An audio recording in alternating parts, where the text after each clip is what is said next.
Welcome back to my YouTube channel. ಇವತ್ತು ನಾನು Sunday special ಅಂತ ನಾನಿಲ್ಲಿ ಮೇಕೆ ಕಾಲು ಸೂಪನ್ನ ಮಾಡ್ತಾಯಿದ್ದೀನಿ. ಇದು ಎಷ್ಟು ಹೆಲ್ತಿ ಮತ್ತು ಎಷ್ಟು ಮೂಳೆಗೆ ಸ್ಟ್ರೆಂತ್ ಅಂತ ನಿಮ್ಮೆಲ್ಲರಿಗೂ ಚೆನ್ನಾಗಿ ಗೊತ್ತು. ಇದನ್ನು ಇವಾಗ ಮಾಡೋದು ಹೇಗೆ ಅಂತ ನೋಡೋಣ ಬನ್ನಿ. ನಾನಿಲ್ಲಿ ಒಂದು 3 ಕಾಲನ್ನ ಈ ಥರ ಪೀಸ್ ಮಾಡಿ ಇಟ್ಕೊಂಡಿದ್ದೀನಿ. ಇದನ್ನು ಒಂದು ಉಪ್ಪು ಹಾಕ್ಕೊಂಡು ಚೆನ್ನಾಗಿ 5ರಿಂದ 6 ಸಲ ಚೆನ್ನಾಗಿ ತೊಳೆದು ಇಟ್ಕೊಂಡಿದ್ದೀನಿ. ಇದನ್ನು ನಾನಿಲ್ಲಿ ಕುಕ್ಕರ್ಗೆ ಹಾಕ್ಕೊಳ್ತಾ ಇದ್ದೀನಿ. ಇಂಥ ಮುಂಚೆ ಯಾರೆಲ್ಲ ನನ್ನ ಯೂಟ್ಯೂಬ್ ಚಾನಲನ್ನು ನೋಡ್ತಾ ಇದ್ದೀರೋ ದಯವಿಟ್ಟು ಸಬ್ಸ್ಕ್ರೈಬ್ ಮಾಡಿ ಅಂತ ಹೇಳ್ತಾ ಕುಕ್ಕರ್ನ ರೆಡಿ ಮಾಡಿ ಇಟ್ಕೊಂಡಿದ್ದೀನಿ. ಇದೇ ಕುಕ್ಕರ್. ನಾನಿಲ್ಲಿ ಎಣ್ಣೆ ಏನು ಹಾಕ್ಕೊಳ್ತಾ ಇಲ್ಲ, ಸ್ಟಾರ್ಟಿಂಗಲ್ಲಿ ಬರೀ ಕಾಳನ್ನ ಹಾಕ್ಕೊಳ್ತಾ ಇದ್ದೀನಿ. ಈ ಕಾಳು ಹಾಕ್ಕೊಂಡಿದ್ದ ನಂತರ ನಾನಿಲ್ಲಿ ಸ್ವಲ್ಪ ಉಪ್ಪು ಜೊತೆಗೆ ಸ್ವಲ್ಪ ಅರಿಶಿಣ ಪುಡಿನ ಕೂಡ ಹಾಕ್ಕೊಳ್ತಾ ಇದ್ದೀನಿ. ಯಾಕಂದರೆ ಇದು ನಿಮಗೆ ಗೊತ್ತು, ಎಷ್ಟು ಬೇಯಬೇಕೋ ಅಷ್ಟು ಚೆಂದ ಬೇಯಿದ್ರೇ ಅದು ರಸನ ಬಿಡಲಿಕ್ಕೆ ಸಾಧ್ಯ ಆಗುತ್ತೆ. ಇದನ್ನು ಒಂದು 7ರಿಂದ 8 ಸಾರಿ ಚೆನ್ನಾಗಿ ಕೂಗಿಸ್ಕೊಳ್ಬೇಕು. ಇದಕ್ಕೆ ನೀರು ಎಷ್ಟು ಹಾಕಬೇಕಂದ್ರೆ ಅದು ಮುಳುಗುವಷ್ಟು ಹಾಕ್ಕೊಳ್ಳಿ. ಯಾಕಂದರೆ ಕೊನೆಯಲ್ಲಿ ಮಿಕ್ಸ್ ಮಾಡಿ ನೀರು ಹಾಕ್ಕೊಳ್ಳೋದಿದ್ದೇ ಇರುತ್ತೆ.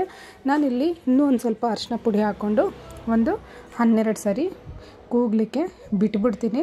ಈಗ ಒಂದು ಸಪ್ರೇಟಾಗಿ ಒಂದು ಪಾನಲ್ಲಿ ನಾನು 1 ಸ್ಪೂನ್ ಆಗುವಷ್ಟು ಎಣ್ಣೆ ಹಾಕ್ಕೊಳ್ತಾ ಇದ್ದೀನಿ. ಎಣ್ಣೆ ಜಾಸ್ತಿ ಹಾಕ್ಕೊಂಡಿಲ್ಲ, ಯಾಕಂದರೆ ಇದು ಅಲ್ಲೇ ಜಿಡ್ಡಿನಂಶ ಇರುತ್ತೆ ಅಂತ. ಸೊ ಎಣ್ಣೆ ಹಾಕ್ಕೊಂಡ ನಂತರ ನಾನಿಲ್ಲಿ 2 ಸಣ್ಣ ಈರುಳ್ಳಿನ ಈ ಥರ ಉದ್ದುದ್ದ ಕಟ್ ಮಾಡಿ ಇದನ್ನು ಫ್ರೈ ಮಾಡ್ಕೊಳ್ಳೋಣ.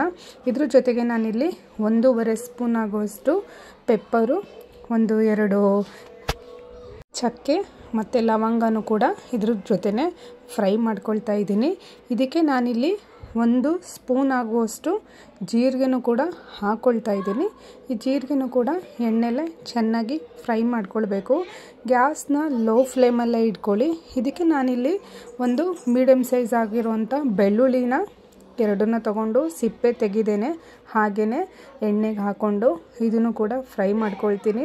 ಇದು ಯಾವ ಥರ ಫ್ರೈ ಮಾಡ್ಕೊಳ್ಬೇಕಂದ್ರೆ ಹಸಿ ವಾಸನೆ ಎಲ್ಲ ಹೋಗಬೇಕು, ಜಾಸ್ತಿ ಫ್ರೈ ಮಾಡೋದು ಬೇಡ.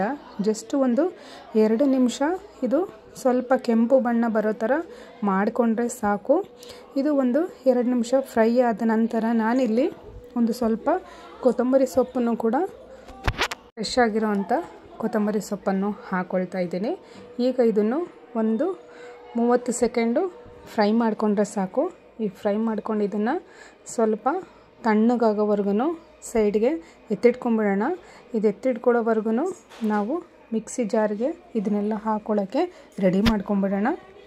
ಇವಾಗ ನಾನು ಮಿಕ್ಸಿ ಜಾರ್ಗೆ ಈ ಫ್ರೈ ಮಾಡಿಟ್ಕೊಂಡಿರೋ ಅಂಥದ್ದು ಎಲ್ಲನೂ ಕೂಡ ಹಾಕ್ಕೊಳ್ತಾ ಇದ್ದೀನಿ. ಇದನ್ನು ಹಾಕ್ಕೊಂಡು ನಂತರ ನೀವು ಸ್ವಲ್ಪನೇ ನೀರನ್ನು ಹಾಕ್ಕೊಳ್ಳಿ. ಜೊತೆಗೆ ಒಂದು ಹಸಿಮೆಣಸಿಕಾಯನ್ನು ಹಾಕ್ಕೊಳ್ತಾ ಇದ್ದೀನಿ. ನಾನಿಲ್ಲಿ ಕೊತ್ತಂಬರಿನ ಯೂಸ್ ಮಾಡಿಲ್ಲ, ಸೊ ನಾನಿಲ್ಲಿ ಧನಿಯಾ ಪೌಡರ್ 1 ಸ್ಪೂನ್ ಹಾಕ್ಕೊಂಡಿದ್ದೀನಿ. ಈಗ ಇದು ಎಷ್ಟು ಚೆಂದ ಪೇಸ್ಟ್ ಆಗಿದೆ ನೋಡಿ. ಇವಾಗ ನಾವು ಈ ಒಂದು ಕೂಗ್ಸಿಟ್ಕೊಂಡಿರೋ ಅಂಥದ್ದು ಎಷ್ಟು ಚೆಂದ ಬೆಂದಿದೆ.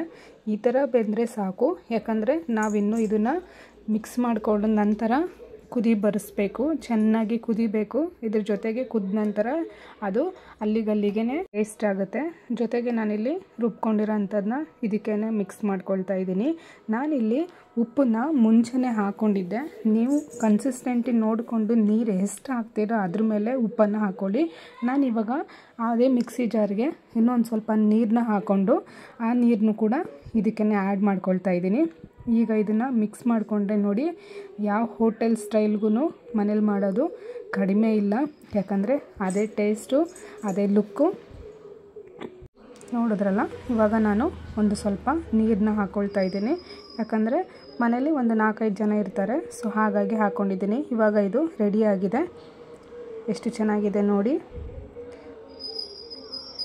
ಇಷ್ಟ ಆಯ್ತಲ್ಲ?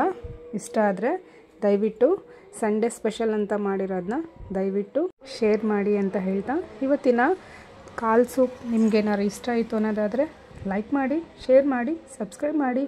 Thank you to all.